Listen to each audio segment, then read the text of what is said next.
میمون نے اس کا گال تھپتھپا کر کہا تو وہ پھٹی پھٹی آنکھوں سے اسے دیکھنے لگی۔ نہیں، کبھی نہیں، مجھے آپ سے شادی نہیں کرنی، نہ آج نہ ہی مستقبل میں کبھی، سمجھے آپ؟ وہ اس کا ہاتھ جھٹک کر چلائی۔ کیوں کیوں نہیں کرنی شادی مجھ سے؟ بتاؤ کیا کمی ہے مجھ میں؟ پڑھا لکھا ہوں، ہینڈسم ہوں، امیر بھی ہوں، اور سب سے بڑھ کر تمہیں دل و جان سے چاہتا ہوں، تو پھر کیوں تمہیں میری محبت قبول نہیں؟ میمون آپے سے باہر ہوتا چلا اٹھا۔ کیونکہ بھائی ہیں آپ میرے، سگے بھائی سے بڑھ کر مان دیتی ہوں میں آپ کو۔ آپ کزن ہیں یا نامحرم ہیں، مجھے بس اتنا پتہ ہے کہ میں آپ کے لیے بے حد مقدس جذبات رکھتی ہوں، نہیں کر سکتی آپ سے شادی۔ منام بے بسی کے مارے روتی ہوئی اسے دیکھنے لگی، جو اس کی بات سمجھ کر بھی سمجھنا نہیں چاہ رہا تھا۔ جھوٹ، سب جھوٹ۔ صاف صاف کیوں نہیں کہتی کہ مجھ سے جان چھڑوانے کو بہانے بنا رہی ہو تم؟ کسی اور کو پسند کرتی ہو نا تم، اس لیے تم مجھ سے شادی سے انکار کر رہی ہو۔ میمون نے اسے دیکھ کر زہر خان لہجے میں کہا تو منام شوق سے اسے دیکھے گئی۔ سچ یہی ہے کہ میں نے آپ کو ہمیشہ اپنا بھائی مانا اور سمجھا ہے۔ آگے آپ کو میرے بارے میں جو سوچنا ہے سوچیں، مجھے اس سے فرق نہیں پڑتا۔ اور رہی پسند کی بات، تو میں صرف اسے پسند نہیں کرتی، محبت بھی کرتی ہوں اس سے، اور شادی بھی اسی سے ہی کروں گی۔ اگلے ہی پل خود کو سنبھالتے منام نے دو ٹوک مگر سپاٹ لہجے میں کہا، میں ایسا ہرگز نہیں ہونے دوں گا۔ تم میری ہو اور میں تمہیں ہر کسی سے چھین لوں گا۔ شادی تمہاری مجھ سے ہی ہوگی، اور اگر تم میری نہ ہوئی تو میں تمہارے اس عاشق کو موت کے گھاٹ اتار دوں گا۔ اپنے ایک ایک لفظ پر زور دیتے اس نے دھاڑتے ہوئے کہا، اور تیزی سے اس کے کمرے سے باہر نکل گیا، جبکہ منام اپنی جگہ ساکت رہ گئی۔ اس کی دھمکی سن کر منام کا دل اچھل کر حلق میں آیا تھا۔ مر جاؤں گی مگر آپ سے شادی نہیں کروں گی مون بھائی، بے بسی اور نفرت سے بڑبڑاتے ہوئے اپنے بستر پر ڈھہ گئی تھی، اور اگلا دن بے حد بوجھل سا تھا۔ شیما بیگم اور جذبہ کی اس سے بات چیت بند تھی، اور اس نے خود بھی ان سے بات کرنے کی کوشش نہیں کی تھی۔ اوپر سے وہ کل رات کی میمون کی حرکت پر اپنے کمرے سے بھی باہر نہیں نکلی تھی۔ رو رو کر اس کی آنکھیں سوجی ہوئی تھی، اور ساری رات روتے رہنے کے بعد وہ صبح کے 4 بجے جا کر سوئی تھی، اور ابھی تک سو رہی تھی۔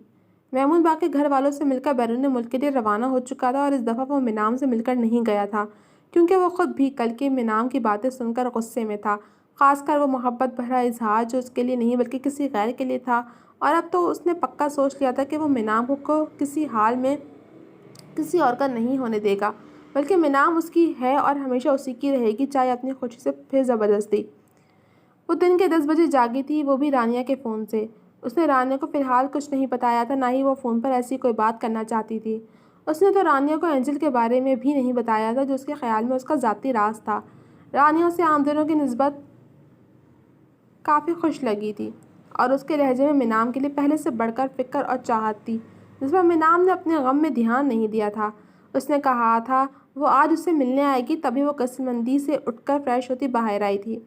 سب لوگ ناشتہ کر چکے تھے، جذبہ یونیورسٹی جا چکی تھی، جبکہ شیما بیگم اپنے کمرے میں تھیں، اور وہاب مغل آفس چلے گئے تھے۔ ناشتہ کرنے کے بعد وہ واپس اپنے کمرے میں چلی آئی تھی، جہاں عجیب سی اداسی چھائی ہوئی تھی۔ بیڈ کراؤن سے ٹیک لگائے وہ اپنی پچھلی زندگی کے بارے میں سوچ رہی تھی، جب میمون اس کا خود سے بڑھ کر خیال رکھتا تھا۔ اسے بے تحاشا چاہتا تھا کہ اس کی ذرا سی چوٹ پر تڑپ اٹھتا تھا، یہی نہیں اس کی ہر فرمائش پوری کرتا تھا۔ میمون نے کبھی اس سے غصے میں یا اونچی آواز میں بات نہیں کی تھی، مگر اب سب کچھ بدل گیا تھا۔ منام کو لگتا تھا کہ وہ اسے جذبہ کی طرح بہن سمجھتا ہے اور اس لیے اس کی اتنی فکر کرتا ہے، مگر اب اسے لگنے لگا تھا کہ وہ سب جھوٹ تھا، فریب تھا۔ میمون کی باتوں کو اور اس کی کل رات کی دھمکی کو یاد کرتے وہ ایک بار پھر رونے لگی تھی۔ وہ اتنی جلدی بدل جائے گا، اسے یقین نہیں آ رہا تھا۔ اس نے جس شخص کو ساری زندگی اپنا سائبان، اپنا محافظ اور سب سے بڑھ کر اپنا بھائی مانا تھا، اس نے تو کبھی اسے بہن سمجھا ہی نہیں تھا۔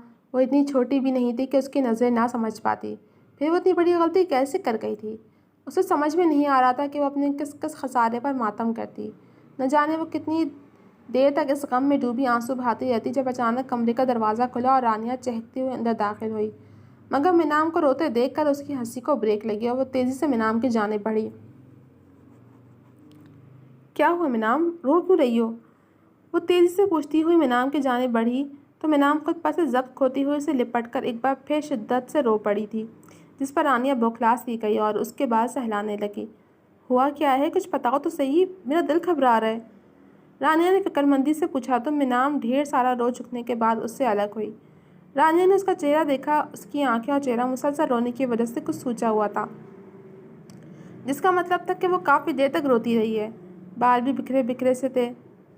کچھ بھی اچھا نہیں ہوا رانی، سب کچھ برا ہوتا چلا جا رہا ہے میرے ساتھ، منام نے سسکتے ہوئے کہا، اور پھر تائی کے قصے سے لے کر میمون کے اظہار محبت تک اس نے رانیہ کو ہر بات بتا دی، مگر اینجل والی بات وہ پھر سے چھپا گئی تھی، اور رانیہ وہ تو اپنی جگہ ساکت رہ گئی تھی۔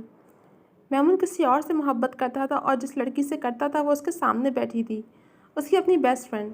اسے جو خدشہ ہوتا تھا وہ بالآخر سچ ثابت ہو گیا تھا۔ میمون اس کی رگوں میں بستا تھا، اور یہ انکشاف اس کی جان نکال کر لے گیا تھا۔ رانیہ کے آنسو خون بن کر اس کے دل میں گرنے لگے تھے۔ اور تم بھی انہیں چاہتی ہو؟ رانیہ نے کس دل سے یہ سوال پوچھا تھا، یہ اس کا خدا یا پھر اس کا دل ہی جانتا تھا۔ کہاں برداشت تھا یہ تسلیم کرنا کہ جس سے وہ محبت کرتی تھی وہ خود کسی اور کو چاہتا تھا۔ بکواس نہیں کرو رانیہ، میرے ان کے دلی جذبات سے تم اچھی طرح واقف ہو۔ میں نے ان کو ہمیشہ اپنے سگے بھائیوں سے بڑھ کر چاہا ہے، انہیں اپنا سگا بھائی مانا ہے، پھر میں ان کے بارے میں ایسا کیسے سوچ سکتی ہوں؟ تم اچھی طرح یہ بات جانتی ہو، پھر اس سوال کا کیا مطلب؟ منام اس کا سوال سن کر ہی بھڑکتے ہوئے بولی تھی، جس پر رانیہ کو اپنا دل ہلکا ہوتا محسوس ہوا۔ میمون منام سے محبت کرتا تھا، مگر منام تو نہیں۔ اس کا مطلب صاف تھا کہ منام کبھی میمون سے شادی کرنے پر راضی نہیں ہوگی، اور رانیہ اب بھی اسے پا سکتی تھی۔ پھر اب کیا کرو گی؟ رانیہ نے دھیرے سے پوچھا، ورنہ دل دھک دھک کر رہا تھا۔ ایسا لگ رہا تھا اگر منام راضی ہو گئی تو وہ میمون کو ہمیشہ کے لیے کھو دے گی، اور وہ میمون کو کھونا ہی تو نہیں چاہتی تھی۔ تایا جان میری مرضی کے بغیر ایسا کوئی فیصلہ نہیں کریں گے، میں اچھے سے جانتی ہوں، منام نے پر یقین لہجے میں کہا۔ تم بھتیجی ہو ان کی، جبکہ میمون سگے بیٹے ہیں ان کے۔ وہ لاکھ تم سے محبت کا دم بھرتے ہوں، مگر ساتھ اپنے بیٹے کا ساتھ ہی دیں گے اور انہی کی خواہش پوری کریں گے، رانیہ نے کہا تو منام کی آنکھوں میں پھر سے نمی بھرنے لگی۔ پھر میں کیا کروں؟ مجھے مون بھائی سے شادی نہیں کرنی رانیہ، منام نے بے بسی سے کہا۔ تم دو ٹوک انکار کر دینا، ویسے بھی تم بالغ ہو اور اپنے فیصلے خود لے سکتی ہو، کوئی تمہیں زبردستی مجبور نہیں کرے گا میمون سے شادی کرنے پر۔ ویسے اس کے علاوہ ایک راستہ اور بھی ہے، رانیہ نے کنکھیوں سے اسے دیکھتے ہوئے کہا۔ وہ کیا؟ منام چونک اٹھی۔ میمون 2 مہینوں سے پہلے ملک سے واپس نہیں آئیں گے، تو تم ان 2 مہینوں میں کسی اور سے شادی کر لو، رانیہ نے کہا تو وہ آنکھیں پھاڑ اسے دیکھنے لگی۔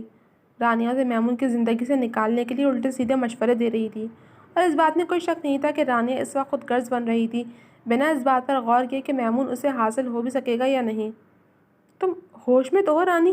میں ابھی 17 سال کی ہوں، اتنی بڑی نہیں ہوئی کہ شادی جیسی ذمہ داریاں سنبھالوں، اور مون بھائی سے پیچھے چھڑانے کے لیے مجھے کسی اور سے شادی کرنے کی ضرورت نہیں ہے، منام نے ناگواری سے کہا۔